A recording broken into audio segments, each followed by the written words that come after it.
And the top shadow for you, and then top shadow for you. Here's Griffin, our friendly neighborhood rugby player. Woo! Woo! I hope you're having a great Friday. I heard the good news, Griffin. Congratulations. Yeah, phenomenal news. Great. When does that be announced? Or when's he allowed to announce that? I don't know. Maybe he'll let us know in the comments. Is it always very secretive like that? A lot of the time, yeah. Why is it so secretive? In case something changes? I don't know, yeah. Just in case they're like, actually, no, we don't want this person. Wait a minute. We don't want you these failed people. your medical. Trace it. Oh, that'll trace it. Look at that. That's great. That bleeding highlights. And just close all these tabs. Sometimes it's best just to close all your tabs. It's better just to close them all in one go. Yeah, and just... If you lose something important, you lose something important. Well, if you wanted to keep it, you'd remember it, So, if you don't remember, it must have been a lie. Colts 89 asks, can you run both the off-season blocks in a deficit? Yeah, you definitely can. The advantage of running the off-season block, if you're trying to lose a bit of weight, is that they're quite high volume. There's a lot of work to do in them, so they can be very beneficial during like a dieting down stage.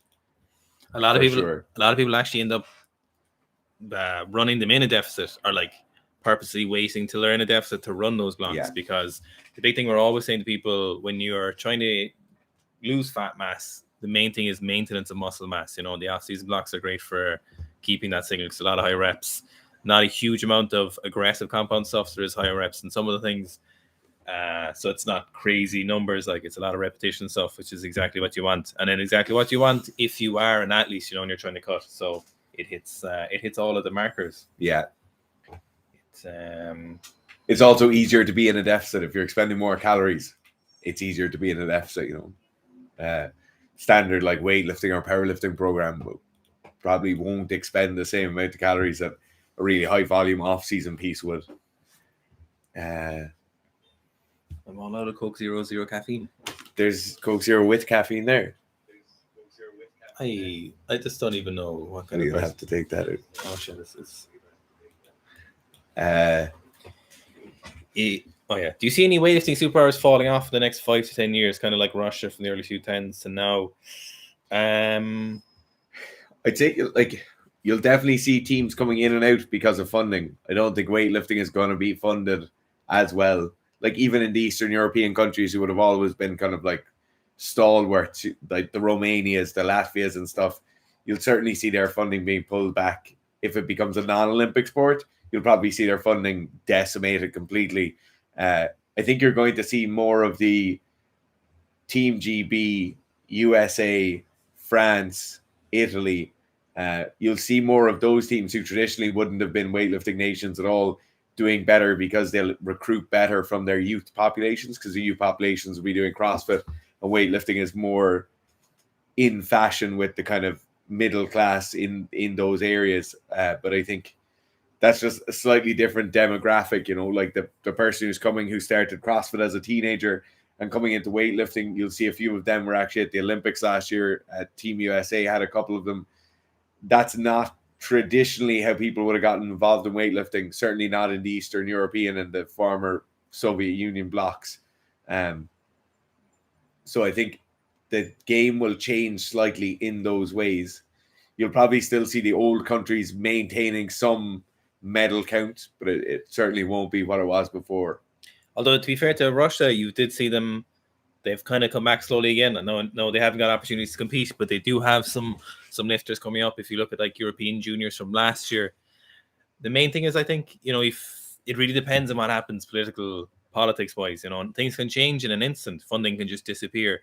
As anyone who's a professional athlete or semi-pro athlete or a carded athlete, as we call them in Ireland, funding can just disappear overnight. You'll get, literally just, and your entire career is gone, and focus on sports and politicians in government.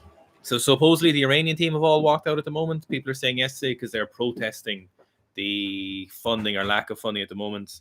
I know Kazakhstan are protesting a few years ago for their lack of funding. Some of the old school team, like Denis Ulmanov, the Nija Rahimov, they were complaining that they weren't getting any payments. They weren't getting paid at all. So I couldn't tell you which ones right now. I'd have no insider information or no speculation, but it could easily happen. It could happen like that so quickly. And the thing is, it's so hard to get it back, like Fitz is saying. You just might never get those teams back. Is the rise of Italian weightlifting suspicious or what from Elliot Hooker? I don't even think it's suspicious. I think it's just blatant. Yeah, I would say blatant. It's blatantly obvious. Their track and field and athletics teams are doing phenomenally well as well. You know, it's not just weightlifting. It's not happening in a vacuum. I think funding and resourcing of high level sport in Italy seems to have gone through a drastic change. It's funny because in rugby circles, Italy have been improving very, very steadily over the last 15 years, 20 years, you know, really putting it out there, but they're not at World Championships winning level with the rugby yet, you know. But I think funding is massive over there. They're obviously doing something very, very right. The fact that all their power sports are doing very well. So I don't think it's suspicious. I think it's blatant. I wonder what the reason is that. Why did they decide to invest in sports? So typically you don't see Western nations, whatever you want to call them. Western. Yeah, typical nations, you know, like Europeans like that, newly invest in things. Like I know we see Germany invest a lot in their sports, but that's because they have kind of a history of that since, you know, especially West Germany and stuff they have, and East Germany, obviously, of course. They always had that tradition and kind of carried it through, and now they still have a very good sports system from what I know. It's interesting why Italy was go about that. And what was their reasoning? I'd love to know why they were like, okay, let's invest in these sports, or why are they investing in sports at all? I'm not saying I don't think they should, but I'm wondering what made governments decide in their particular scenarios that getting sports off the ground and doing well at them was important for governmental stuff. I'd love to know. It's interesting. A lot of the time, it just tends to be personal preference from the leadership, you know, like personal preference of the current government that they're going to give more budgetary consideration to sports.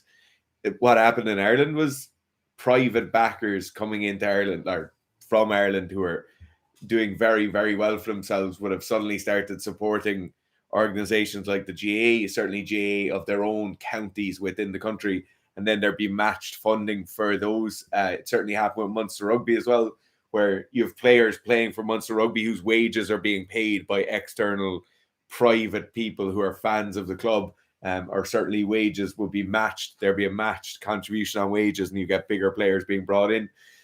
I wonder if something like that happening in Italy, where you have private backers of high level sport. The mafia. It could well happen. It's almost certainly monetary related, though. Of course, sport is only possible with huge amounts of monetary support. Would we ever do a video about PEDs and weight? Where's gone? PEDs football. In sports like football, more plates, more dates. An interesting video on how so many of the Liverpool players have asthma and how it could be to do with PEDs. I don't think so, because we don't really have any insight to that. You know, a lot of times we talk about PEDs in sports, it's because we've had interactions in that regard. So we just have zero. Well, actually, you coach some like reasonable level of footballers, but not in the terms of like Premier League or anything like that. They're in kind of different countries, but we don't have any insider information on that, or we don't know anyone in those circles. So there's nothing we could comment other than the fact of course, people who are the highest paid athletes in the world on average are without a doubt using performance enhancing drugs to maintain their positions in that. And the internal testing from essentially a private company, you know, it's a no-brainer. Yeah, it would make no sense that Premiership soccer players wouldn't be doping. Yeah, why wouldn't they? Yeah, particularly with stuff like asthma medication, you know, steroidal inhalers, non-steroidal inhalers, phenomenally useful for all sports performance. Like across the board, you're probably not going to walk into too many senior level dressing rooms that don't have a lot of prescription grade inhaler or asthma medications that aren't being used fairly frequently to great efficiency. And Halo sting. Yeah, just a lot of Halo sting. No, but I think like not over the counter, like prescription meds like that in the use in sport is everywhere. You know, and I know the thing with Liverpool came out because their medical records were released, or some medical records were released, and people thought like, oh my God, this is mad. They're all using it. There was an Irish rugby player popped a few years ago for a massive amount of that particular chemical in his body, even though he drank, I think it was 8 or 9 liters of water prior to being tested, as he was waiting to be tested. And it was said that he could have never had those levels with just taking it through an inhaler. So he's obviously taking it through a different system.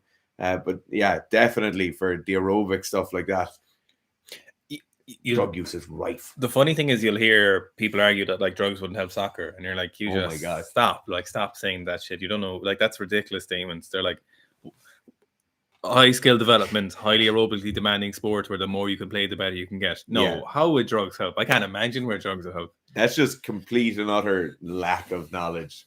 You know, anything to do with sport. The Egyptian team, the 6 that were banned again recently, were banned for methylhexamine. So it's on the same kind of effect tree as clenbuterol, which is a decongestant or kind asthma of medication. Yeah, so it was taken off the market. It was built by Lilly, but it's taken off the market in like the 70s, but it still made its way around in doping scenarios, or performance enhancing drug scenarios. And they 6 of them are supposedly caught using it, but it's without a doubt they're using it, without a doubt. Yeah. Again, of course, that's not going to make someone world class at soccer and the usual stuff like that. Vegan Gains is wearing, he says, do you think it's possible for me to incorporate power cleans into my program if I'm not able to get into a snatch position because of the size of my biceps? And then he says, sorry, I meant front rack position. I think no matter how big your biceps are, most of the time it's not a biomechanical stacking issue. Like, it's rarely forearm stacking on the bicep is what's holding you back. Most of the time it's a neuromuscular thing. So that tightness that comes from the bicep being at its shortest point, like if I completely relax my arm, push my hand in here and pin it, you'll feel absolutely no tension in the bicep, right? If you're very tight, particularly if you're fatigued from training, or if you just have a lot of muscular tightness in that system, it's going to be incredibly difficult for you to press in against that. So it really is a thing of not necessarily the size of the muscle itself, but the current condition or the state the muscle is in. So how fatigued it is, how loose it is, how supple that block of tissue is, and then also your actual mobility to be able to go through that range of motion easily. Andrew's saying he's flying to London to compete tomorrow through an all-time Nice. training PB last night after 2 weeks off because my niece, so guess the accidental deload went well. Accidental block realization. Nice. Yeah, great tapering. Uchi Hamad is saying, well, lads, move to Cork soon. Any recommendations for this in the city area? So if it's just general training, FlyFit is perfect. It gets busy, but it's worth it, and it's very cheap. It's like €500 a year or something. If it's weightlifting, you could go to Cork Weightlifting Club. Yeah. And then you would have, there's another gym out in the airport. Do you know where CrossFit Cork used to be? There's a new gym there now. Oh, is there? Yeah. What's it called? I don't know. There's a couple of options for you, definitely. There's loads of options. There's probably 20 within biking distance. Okay, this is Ben. Do you like weight class changes or not? All that matters to me is consistent ones, so we can get an idea of what, it doesn't really matter to me what weight class there is, as long as we can build up a relationship with the class.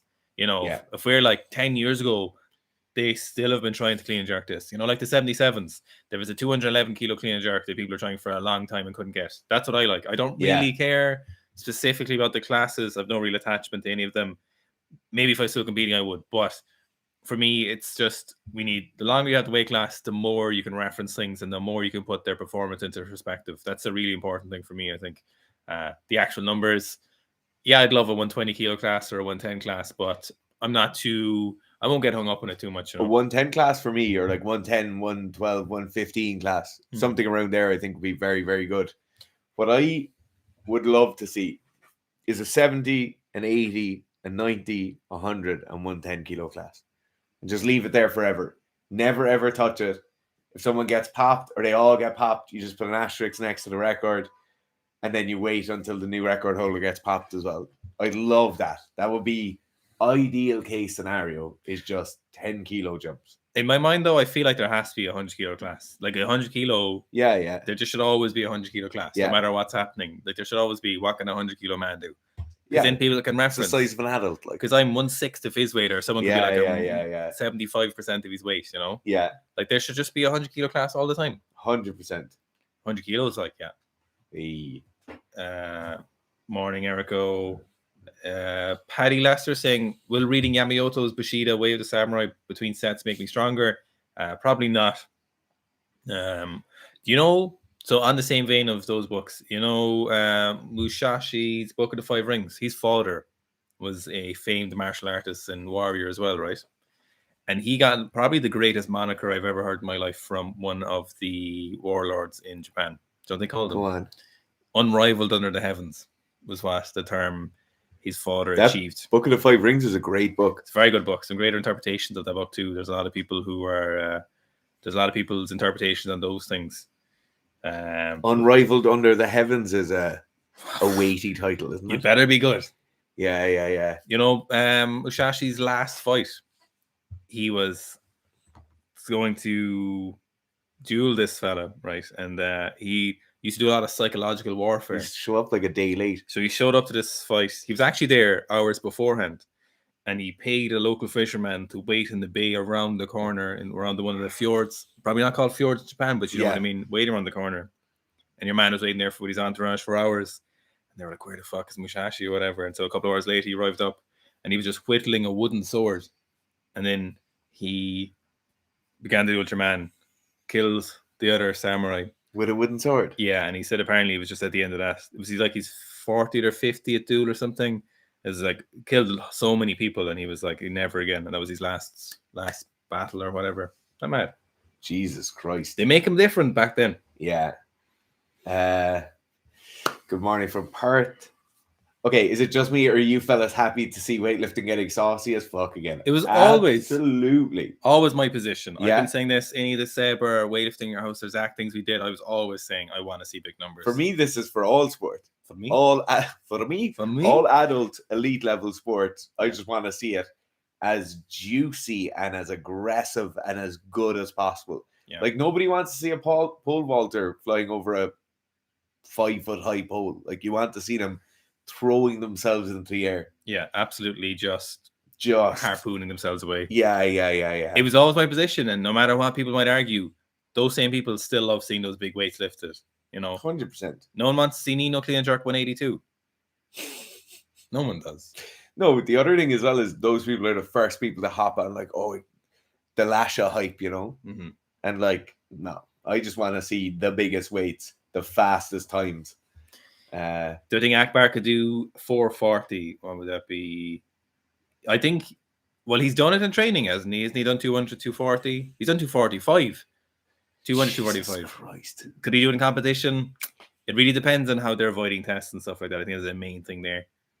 The lads are asking, should they use their inhalers again? No. That's not what we're saying. Oh my God. You can it's certainly used very effectively, but it's used in a very controlled manner. Don't go back to using something that you were using for medical means. That's not what we're saying. No, yeah, definitely. We're not the guys who are telling you to do that. And this goes for all recommendations with any sort of stuff like this. You need to work with a consultant. Don't read Reddit threads and decide you know what you're going to do now to make your performance better. You need to work with somebody who's I think they might be just saying that in tongue-in-cheek too, though. Yeah.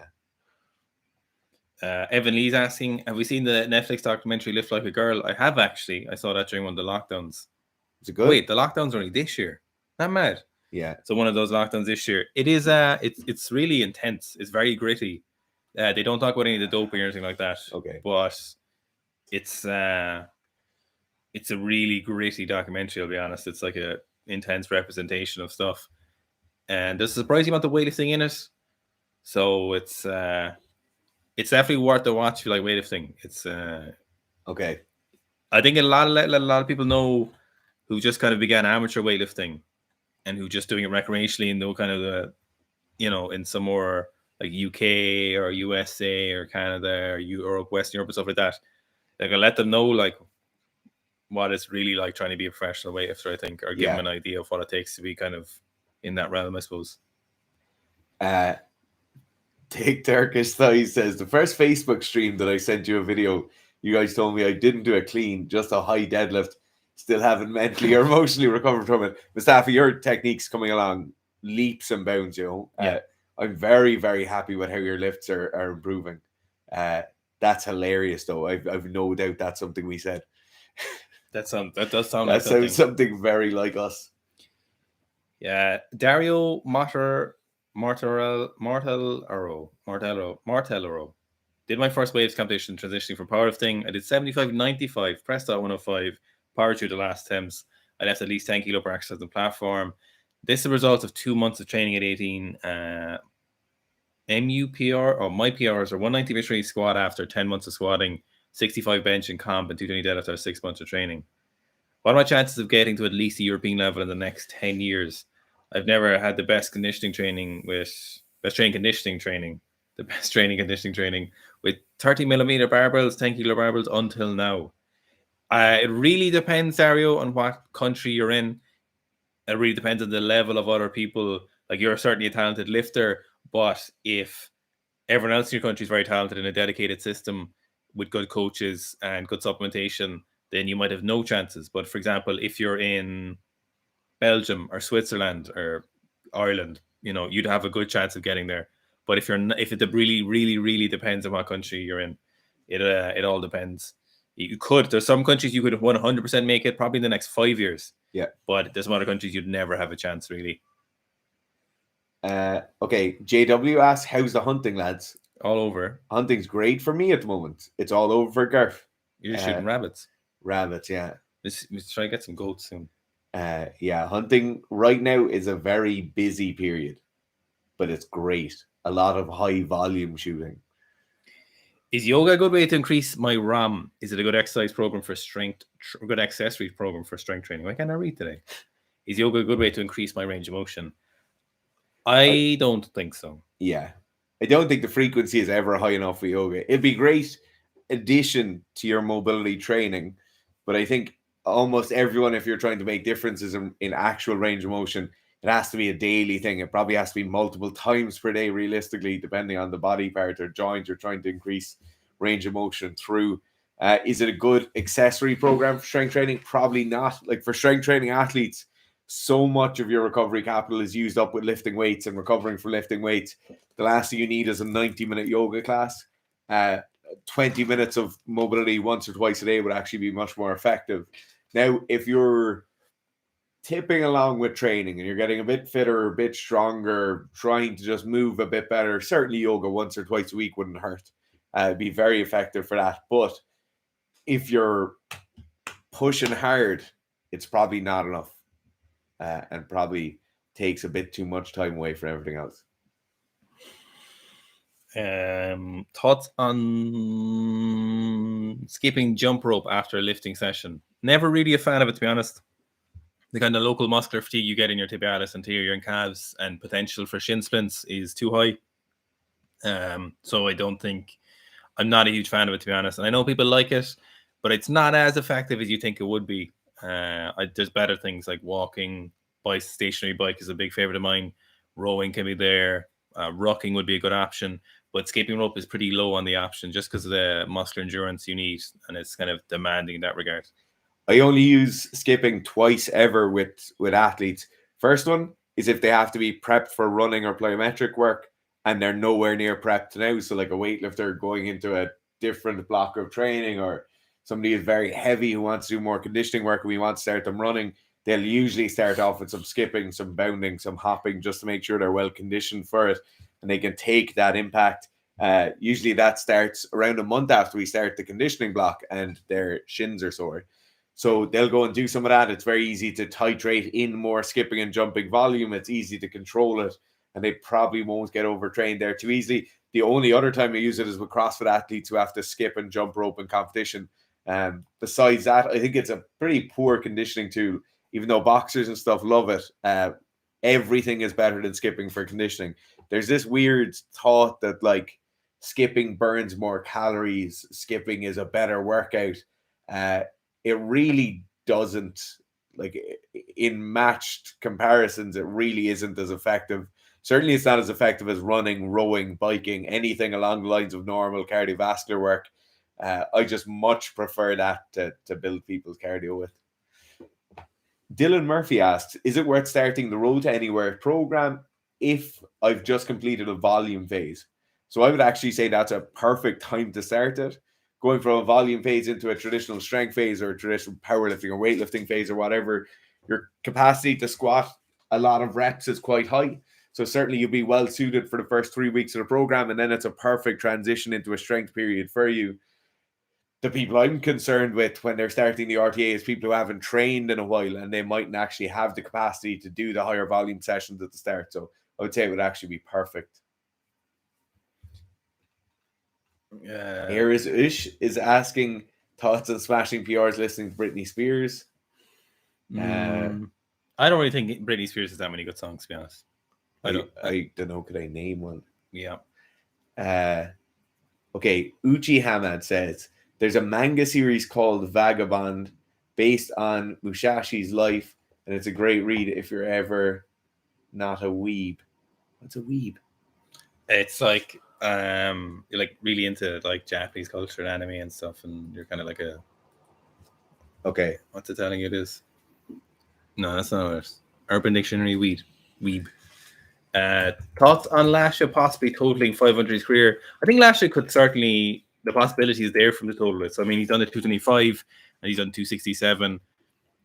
I think he's definitely capable of it, but I think it's very unlikely he'll ever actually do the 500 kilo total in competition. I just don't see it happening. I don't know what attempts does he open at. If he knew, for example, this only scenario I would really see him doing 500 kilos is if he's going to be his last competition. He's still in phenomenal shape, and it's his last competition because he's choosing to leave because it's his time and he wants to finish. And he's like made all his money and he's done all the competitions he wants to do and he's made all these medals. And it's his last one, and this is Europeans, and he's not going to be tested. Woo! I think I could see him doing some huge lifts and then kind of leave it. That's the kind of scenario where I could see him doing that, winning it again, and then just going for like I think 230, 270 is more likely, or it's like 280, 228, and like 270, early 270s, I think is probably the most likely scenario, I think, for him to do it. I could see that happening, but I to be honest with you, if you were like on $5,000 bet, I'd be like, I don't think it'll ever actually happen. I think if it happens, you'll see his shoes being left on the platform afterwards. Would you put $5,000 on it happening or not happening? No. Your money. Your $5,000. Not a hope. You would. You'd think no way. Yeah, weightlifting's way too fickle. Yeah. You can't really predict people's performances that well at all in weightlifting.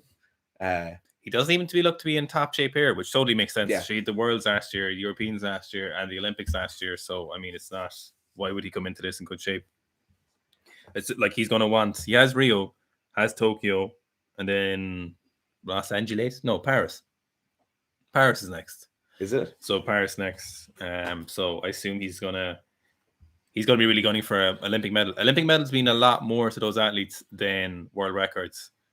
World records usually come second to the medals, and that's why we don't see them going for huge amounts, And both of those come way, way, way higher on the priorities list than an actual number. Like, it's very unlikely the actual number matters to him too much. But it does matter to him. But like, if you talk to Gabriel, the number didn't matter at all. Yeah. It was just a medal, and you win, you win or come second or come third. That's the important thing. And you're an athlete, and you go there and do that. The number itself, particularly for Gabriel, and I know Miso's the same. He'd have the number in his head, but like, the winning is the important thing, not the number itself. Yeah, and obviously he'd want to do 500. But he's not going to. I don't see it happening in all likelihood. We'll love to see you lads interview Emmett, the stretch wizard Lewis, fellow Irishman and a great bloke. I've never heard of him. Never heard of him. If you have no gym equipment and could only do push-ups, how would you best progressively overload and try to make progress in strength to hypertrophy? Huge amounts of volume and try to get some weight, so some weight to push-ups, get a weighted vest. Get someone to stand on you. You can't really push strength. You could certainly do some hypertrophy work. Look for different angles, so elevated feet, handstand push-ups, weighted handstand push-ups, maybe. Yeah, you could conceivably progress them by raising your feet by 6 inches every 2 weeks until you're doing vertical handstand push-ups. But it's not those kind of hypothetical things. Like I certainly wouldn't progress them by doing like paused and then making the pause longer and then doing things like that, because then you're really just taxing the position, not so much the ability to press or push up, Just at the 30-minute mark there, can I just interrupt this stream? Yeah.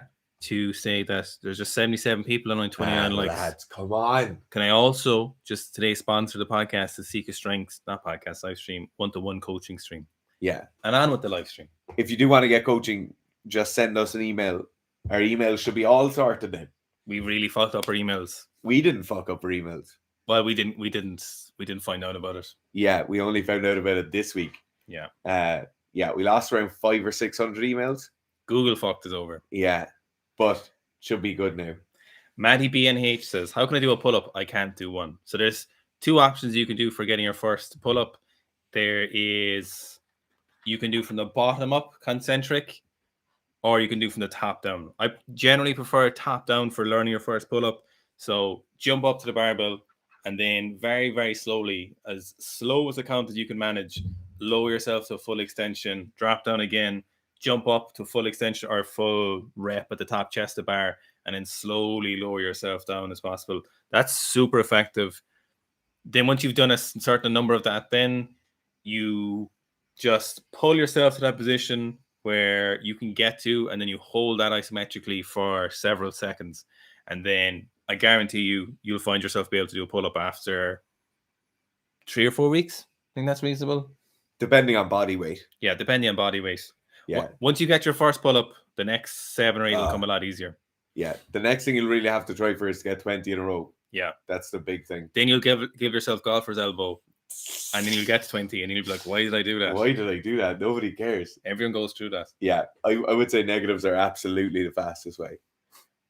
Negatives. If you're nowhere near, if you're somebody who holds onto the bar and just flies down, ring rows for a number of weeks beforehand or inverted rows will really help.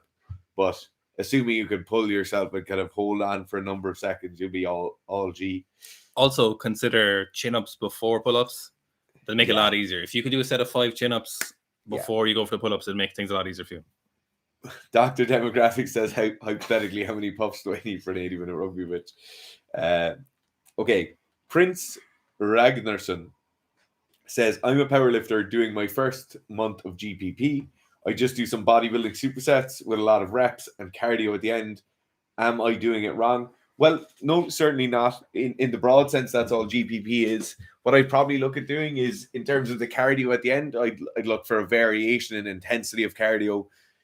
Cardio, long, low intensity, steady state, kind of long, slow distance stuff is stuff you should be doing the whole way through the year. So I probably wouldn't do too much of that during your off-season block or your GPP block. I'd like to see the cardio ramped up during those. So higher intensity metabolic conditioning pieces are great during GPP. They don't have to be CrossFit WODs, but just going hard into some conditioning work where you're really, really out of breath, hearing your heart beating in your ears kind of stuff. I like to see more of that in the GPP phase.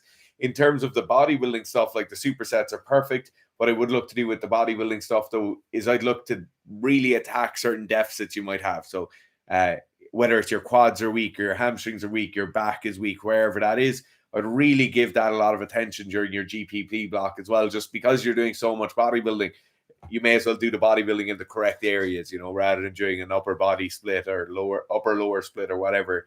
I'd have a bit more structure around it. And yeah, that's pretty much it. GPP phases are very, very simple. They're just a lot of hard work. Sloot Bear. I play volleyball and train weightlifting. Apparently I should be gaining like 15 kilos for weightlifting. I'm a bit under 70, 5'8", but I feel like my knees would die jumping that heavy. Any advice? You just have to figure out what's the priority and what your main goal is. So if, for example, volleyball is the main goal and you're on a team environment and you want to be the best volleyball player you can be, definitely gaining 15 kilos will absolutely, without a doubt, negatively affect your jumping. The only way it would negatively affect your jumping is if you took a performance-enhancing drugs. But even then, even then you're fucked. Yeah, the 15 kilos will, without a doubt. So it's not even the fact that it would damage your knees. Your knees would very likely adapt with the tendons and ligaments and musculature around it, would adapt fine. but your power to weight ratio would drop off massively, and you wouldn't be able to jump as high or as frequently as for a long period of time. You might never. It's very possible you could reach the same level of vertical height jumping that you were able to do before at 70 as 85, but it's a long shot in some ways. So I would say you would have to accept certain losses in your ability to jump as a volleyball player and for your weightlifting. But if you really like weightlifting as well and you're kind of happy, you're like, okay, look, me being able to jump very high isn't drastically important to my volleyball game, so I can afford it for weightlifting. But just bear in mind as well, the number of repetitions you'd be able to do for a period of time as you gained weight would be drastically suffered. The muscular endurance wouldn't be there, especially for muscular endurance under speed. What you could do is meet it somewhere in the middle. Even 5 kilos, though, you'd be very surprised how much that will affect your jumping ability. Jesus, definitely, yeah. I can't remember what the power to weight ratio equation is. There's a load of different ones, and there's a load of different coefficients with that you can calculate. But you'd be very surprised how much of a kilo of body weight would even be affecting your power to weight ratio. I'd also be conscious of it as well. Like volleyball and the modality of injury tends to be turning as you're falling or falling down, turning, and knee and ankle injuries kind of being synonymous with that. Any increase in body weight there, you're going to have to do a lot of prep work to be able to firstly jump and get into the air, but also land effectively and land safely and then rebound and go somewhere else, So it is that change of direction stuff is massively impacted as well. If it was me, and I have no idea about your personal situation, but if it was me, Glenn, I would do as much training. Like volleyball, for the most part, is like most other team sports. Once you get into your late 20s and into your 30s, it will peter out eventually. And weightlifting will always be there. Weightlifting is you just on your own in the shed. It will always be there. It doesn't matter. If it was me, I'd give everything to team sports for as long as you can. Get as much out of that while you can do it, and then go and do the stuff on your own in the shed. Unless he hates volleyball. Unless you hate volleyball, but why are you doing it if you hate it? Like, yeah, but if you do like it, definitely stick with him. You can never go back. You won't be able to. Yeah, so if pick your priority. That's the most important thing. We're all talking about that is pick your goal and then prioritize that, and then accept the suffrages of your other goals for the understanding that you could have never had both. And it's very important that at least you get your best ability and put it towards one of those goals. The docu was called Lift Like a Girl. I don't know if it's still on Netflix, but it was on Netflix. Dario's from Italy. Oh, no. The best weightlifting country in Western Europe. So, right. Italy's so good and juicy. It's hard to say, okay, Italian lifters are borderline radioactive. To be honest, with all the other lifters at a competition, the Italians aren't probably taking that many more drugs than anyone. Well, Nino probably is. Well, no, but like everyone's taking the same stuff, and they take basically the same amount of the same stuff. Some people just get away with it better. They're able to run it a bit closer. They're able to take it for a bit longer. But there's certainly no more. It's not like the Italians are the only ones in that class taking drugs. There was a lifter talking to me before in the Italian system, similar situation to you, and he was quite decent. What the national coach told him, if he wants to get on the national team, he has to be dominating his weight class. So he needs to be very clearly ahead of them, which, very cut and dry. That makes perfect sense. So that was only 6 months ago, sometime during this year. So imagine the situation has not changed at all. So if you want to get on the national team or Europeans, then dominating your weight class, winning it, or being probably top 2 at the minimum is what you need to be doing. He was a decent lifter too, wasn't he? Yeah, he was numbers. Like 120, 130 at like 80 odd kilos or something. So, and he hadn't been training too long from what I remember. So he had a similar. It's very interesting to see that there is the influence of the national team now inspiring younger lifters. Yeah. Isn't that kind of cool? Yeah, it's class. Shame weightlifting is a terrible sport. Okay. I'm joking. No, I joke. Best dog breed for hypertrophy. Labradors. Where is this? Henry Moore. I feel like you've skipped some questions. They're all just about Dario. No, Mel Pear. Oh, yeah. Sorry, I have. Thoughts on having a velocity and power focused block of training during a long off season? Plyo primer patches for both field athletes or weightlifters. Most of our off seasons finish with this. Certainly for the field sports athletes, they'll do a block of strength training and hypertrophy training, and then they'll finish with plyos, the stronger, harder, faster stuff. The times we don't see that finishing with that is when they have to make massive morphological changes. So put on a lot of weight or lose a lot of weight, or else they might have one or two very big problem areas, and then they won't have that power block at the end because they'll just go straight into preseason because we had so much work to do. But a lot of the time, that's what an off-season block will look like. The aerobic capacity stuff will stay pretty similar throughout. We're just maintaining some semblance of aerobic capacity. At the start, their sprint and power work is quite low, and it will increase as you go through. At the start, their strength and hypertrophy work is quite high and will decrease as you go through. Usually if we've 3 months of an off season, usually it'll be the last month will be a lot of like, you'll have peaked and tapered your really heavy 1RM stuff or 3RM stuff with around 4 weeks left, and then you'll be into heavier power cleans and stuff with a month to go. They'll start practicing power cleans and stuff with 6 or 7 weeks to go. But yeah, certainly it's a good idea for it. The best lifter. Oh, hang on. Does biking 40 minutes to and from gym count as conditioning? Yes. Yeah. No, it does. It does for Absolutely. Sure. So Darius saying just have great conditioning. Finn is saying the best small villages. So he's planning saying 96 to 100. Best dog breed for hypertrophy. All of them. All dogs are the best. Cutie pies. All dogs. The one that's in the gym with you. Gym dogs are just the well-behaved gym dogs are the best. Oh my god, just quiet little like dogs that want to be cuddled. Yeah, but they know it's not time. Yeah. Oh my god. Simba says, I've been doing my unilateral work, so split squats, quarter pistols, with no break between sets, just alternating. Is this fine, or should I take breaks for optimal performance? If the movement is good, the quality of the movement is good, they're effectively weighted or sufficiently difficult for you, I think there should be no reason if you have the capacity to do it. Where I would say you need to be conscious is like if that quarter pistol squat could become a nice full depth pistol squat with a bit more rest in between, or maybe your split squats could be a bit more powerful, or the positions could be a small bit better if there's a bit more rest in between. Just make sure fatigue isn't the thing holding you back. If you're not fatigued at all, if the movement is very, very good, if you don't want to overly weight these exercises, then you're good to go with no break.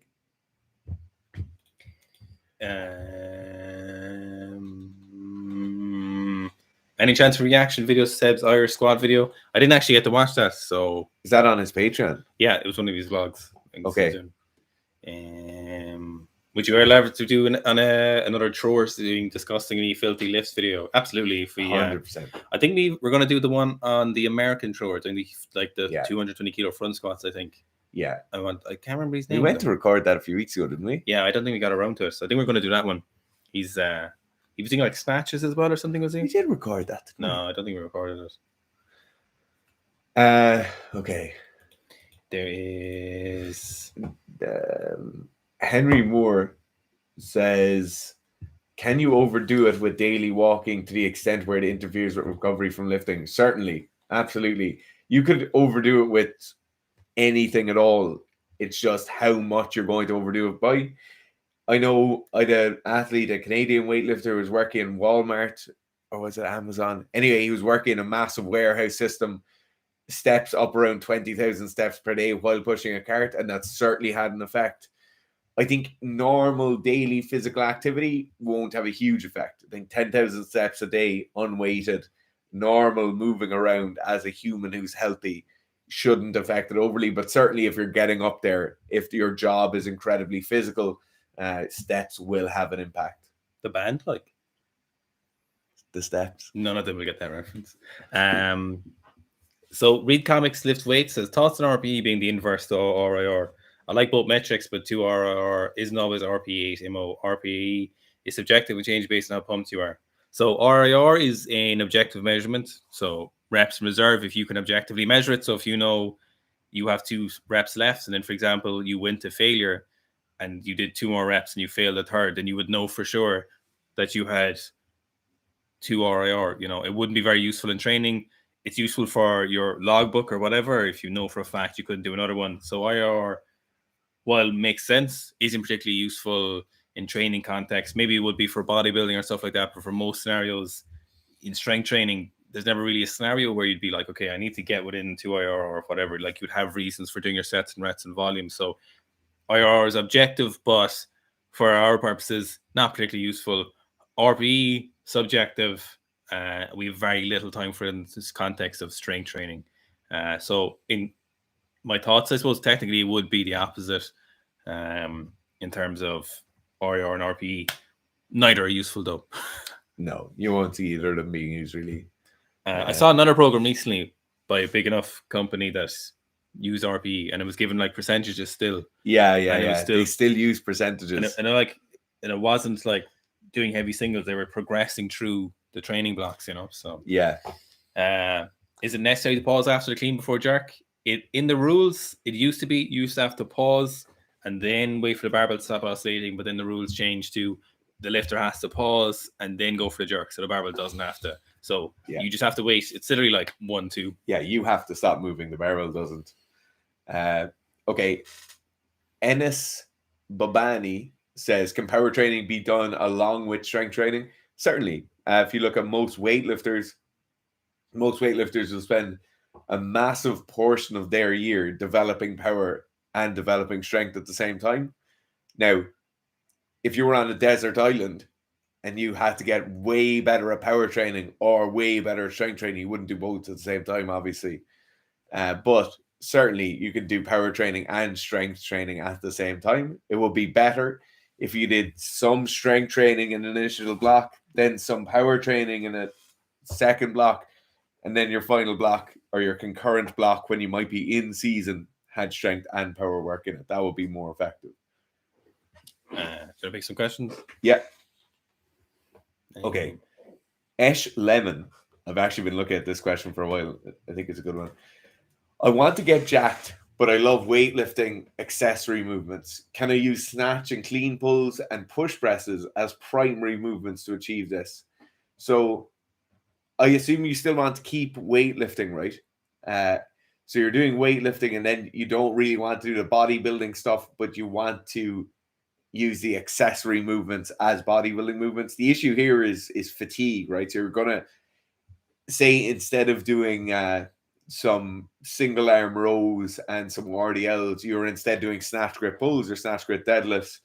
And instead of doing seated strict press with dumbbells and some Arnold press, you decided you were going to do push press instead. The issue here is the push presses and the snatch grip deadlifts and the snatch pulls would be much more fatiguing overall, particularly to your central nervous system, than the basic bodybuilding movements would be. You might get more of a pump during the basic bodybuilding movements. You might be more uncomfortable while you're actually doing them, and you'll have to work a bit harder while you're actually doing them. But in terms of recovery and in terms of being prepped for the next session or the next week of training, the accessory movements specific to weightlifting will be more fatiguing. If it was me, I'd just do a little bit of both, get your fix with the pulls and with the push presses and stuff. But it's important that they're mainly used to add to your effectiveness with the lifts, or they're mainly used so you're better technically with the lifts, and they shouldn't really be used for hypertrophy work. Hypertrophy training would probably be more effective. Barry A saying, why are you lads not in favor of using amphetamine analogs? I know it's mechanistically shown neural death, but in reality, are there any meaningful symptoms? Any amount of neural death or neural damage is never a good thing. It's always a negative. And getting it back, while before would have been thought to being quite impossible, there does seem to be some evidence as time goes on for some things to be very effective, but you never want to be in a scenario where you induce neural damage or neural death. Like getting neurogenesis is very, very difficult. Certainly possible, but getting it to come back for the use of meth when you could have just used caffeine or something. No, there's no. The upsides in comparison to the negatives are huge, are drastic. I'd never be. The lack of brain plasticity for your long-term health is without a doubt negative. So you have it in Adderall. One of the other ones, modafinil, have been shown to reduce brain plasticity even after a single dosage. So that's not something that everyone to be interacting with. No. The other thing, and they're the main things, right? The neuroplasticity side of things is by far the main issue here. But the other issue is general use of stimulants and amphetamines with training. like everyone understands that it's not always good to strap on a slingshot and go and bench as much weight as you possibly can every time you're training, because it gives you this kind of overinflated sense of where you're at. It will also allow you to train at much higher intensities when you're probably not able to train at that high intensity without the use of some sort of aid. So we understand that in the physical sense or the mechanical sense, that using an aid like knee sleeves, knee wraps, belts, slingshots isn't always the best thing to do. We don't oftentimes bring that across to our use of supplements or use of our stimulants in particular. So people will think nothing of running 2 scoops of pre-workout every session for 6 days a week. Yet if you were to say every time you back squat, you do double knee wraps and a belt, you'd know that, okay, I probably shouldn't be training like this all year round. The weights would be too high. I'm going to break down eventually. It would be better if I use lighter weights for more volume at the start. And then as I approach competition, I'll kind of turn this dial up a small bit and use these things a bit more. Whereas I think people rely on the stimulants a bit too much, and they rely on them for long-term use. Like everybody will take something before they train, where you really don't want to be going down that road. And I love stimulants as much as the next person. I prefer endogenous stimulants. The hype. The hype? Yeah.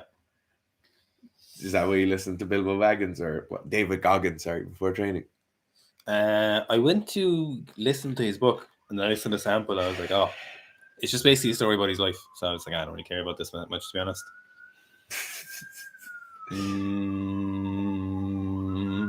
Mossy, you're asking an injury question, and usually something we'd have to say a lot more before, but we don't answer injury questions because myself and Garth aren't healthcare professionals.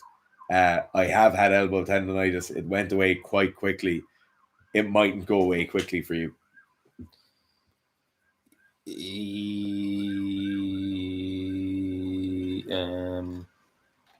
Damn, I saw one there, but I can't find it now again. Nicholas Larson saying, hey lads, how does your personal online coaching work? What's the process like, just out of curiosity? So the process usually is someone inquires, they want to get coaching, figure out what they want coaching in, decide who's going to take them. Then we have a call, so a Zoom call usually, talk through their training history, what they do for training, then injury history, all that stuff, what their goals are. Then we do it through WhatsApp is what we use to find it's the easiest. Then Monday through Friday, people send in their questions or videos. Usually most people will send in their videos after their sessions, and then either the next day, if it's during the week, we'll get back to them and then answer their questions or queries. All of our athletes get their programming monthly. I do all of mine, monthly. All of our athletes get their programming weekly, so everyone gets it once a week. You usually use every week as well, is it? Yeah. So no one really gets it longer than that. And then generally people make great progress. Yeah. It is. It's very much, it's probably more involved than what you're used to in terms of your program and the interaction with your program and things kind of altering or really paying attention to things. It is a very, very effective way of training. So yeah, anybody who wants to find out more about one-to-one coaching, we have some spots open. You can just send us an email, seekerstrength@gmail.com, or go to the website and you can get in touch with us via the website. Iggy says the Seeker Strength have a powerlifting but bodybuilding template. So our powerlifting involves a lot of accessory work and a lot of higher repetition work. So it would get very closely to that, but not specifically powerlifting plus bodybuilding. All the accessory work would be geared towards improving your powerlifting lift, so hypertrophy and specific isolation work for your powerlifting movements. So that 13DMMA is a metal hexaenamine thing I was talking about. All the Egyptian lifters tested positive for on the similar clean front. Shane Hunt, Powerclean 350. Nice. That's insane. What do you rate? This is Oliver says, what do you rate for grip strength training?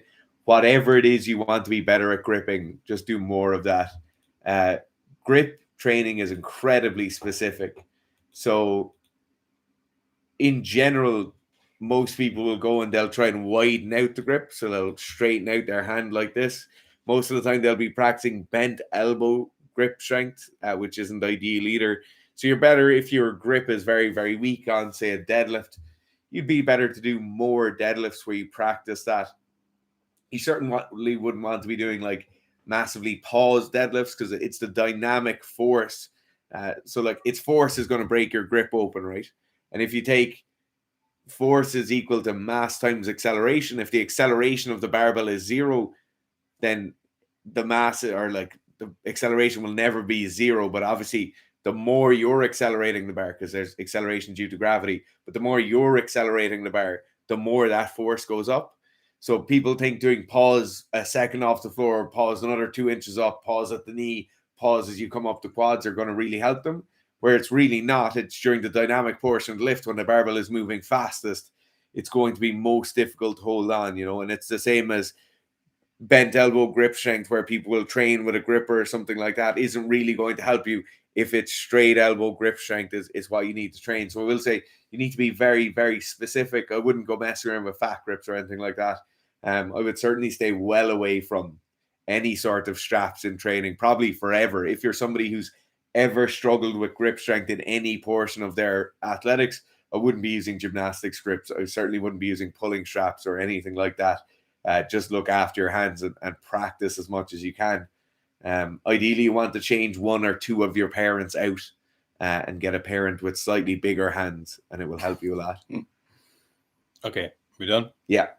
Thanks for all the questions. Yeah, we really appreciate it. As always, go to the website and buy loads of stuff. We'll talk to you soon.